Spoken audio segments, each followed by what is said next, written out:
Hi guys! For today's video ay pupunta tayo ng Antipolo Church dahil bumili nga ng bagong family car ang brother ko, kaya doon natin papabless sa Antipolo Church. Tara, samahan nyo kami!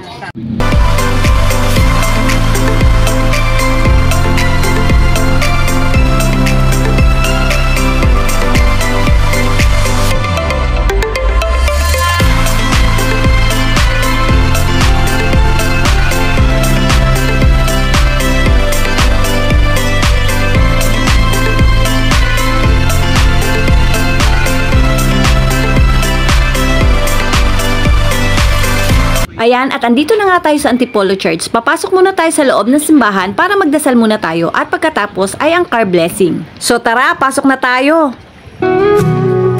This is my place where I want to be, in the presence of God, place of honor.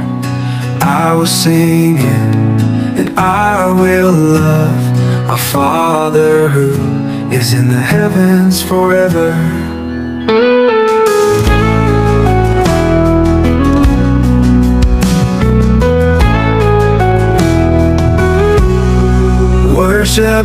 At pagkatapos nga naming magdasal ay sinimula na ang car blessing.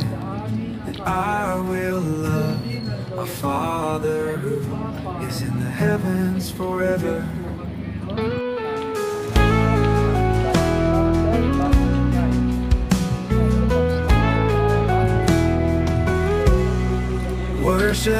At pagkatapos ng car blessing, syempre may kainan. Nagaya ang hipag ko sa Tanay para doon kumain. Kaya for dago tayo, syempre kainan to eh. Sino ba naman ayaw ng kainan? Balikan ko kayo mamaya pag nasa Tanay na tayo.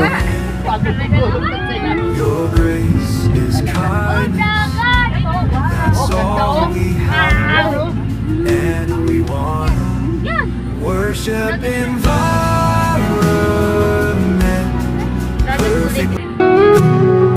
This is my place where I want to be, in the presence of God, place of honor. I will sing it and I will love our Father who is in the heavens forever.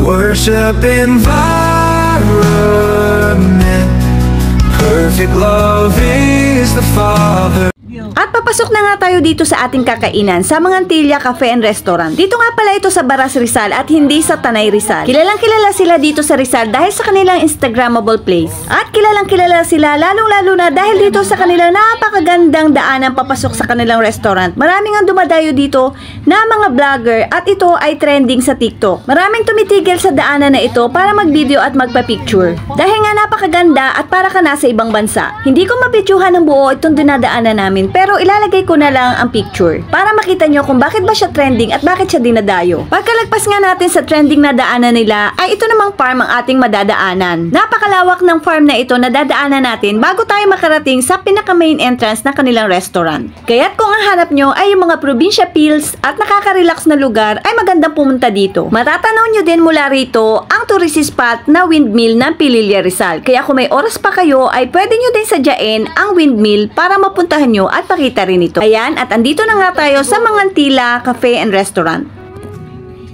This is my place where I want to be, in the Oh, kasi may view, presence of mukha nga God, maganda. place of honor. I will sing it, I will love our Father who is in the heavens forever. Bago tayo pumasok sa loob ng restaurant nila, ay libutin muna natin tong area nila. At itong area ito ang unang bubungad sa'yo kung saan pwede ka magpa-picture at Instagrammable. Tara at libutin pa natin ang buong area. Ang view nga pala ng restaurant na ito ay ang lawa ng Laguna or ang Laguna de Bay. Kaya napakaganda ng view habang kumakain ka. Kapag mamamasyal ka lang dito at gusto mo lang makita ang view ng kanilang lugar ay may entrance fee. Pero kapag kakain kayo sa kanilang restaurant ay wala ng entrance fee. Ito ang view na makikita nyo habang kayo ay kumakain. O diba, napakaganda at napaka-relaxing. At meron pa silang pa-bridge dito. Tara at lapitan natin. Mukhang perfect talaga dito magpa-picture.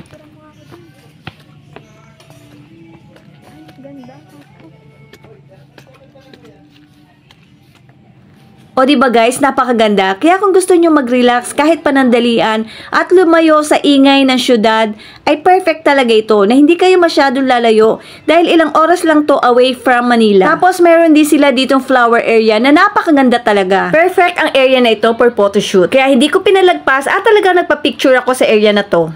Tapos, meron ding maliliit na kubo-kubo sa labas kung gusto nyo na doon kayo kumain. At ito naman ang loob ng kanilang restaurant. At ayan ang magiging view nyo habang kayo ay kumakain. At dahil andito na rin ang order natin, ay kumain muna tayo. So, galit-galit muna at walang pansinan habang kumakain.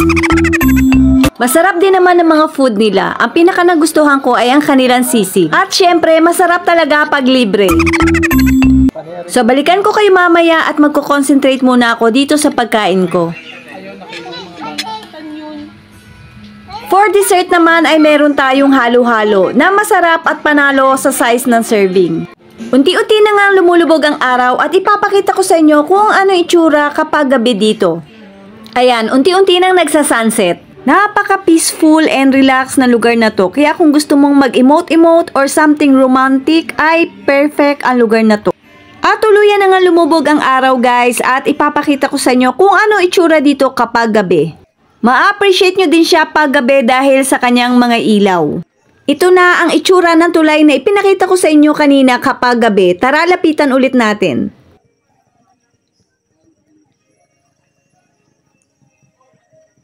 O diba, mas maganda siya kapag gabi?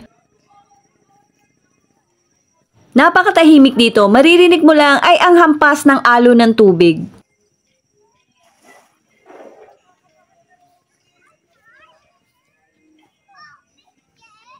Pag mga ganitong lugar ay talagang marirelax ang isip mo at makakalimutan mo kahit sandali ang mga problema mo.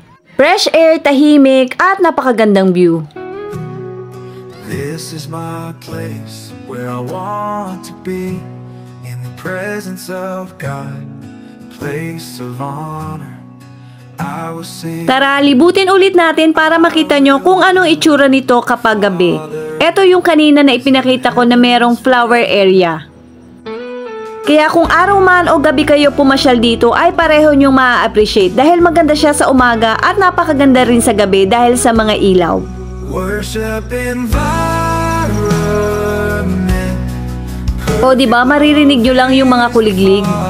Ito ang kabuuan ng area kapag gabi. Napakagandang tignan dahil sa napakaraming ilaw. Your grace is kindness. That's all we have. At ito naman yung entrance na pinasukan natin kanina at ang kabuuan ng restaurant nila. Ganito ang itsura kapag gabi.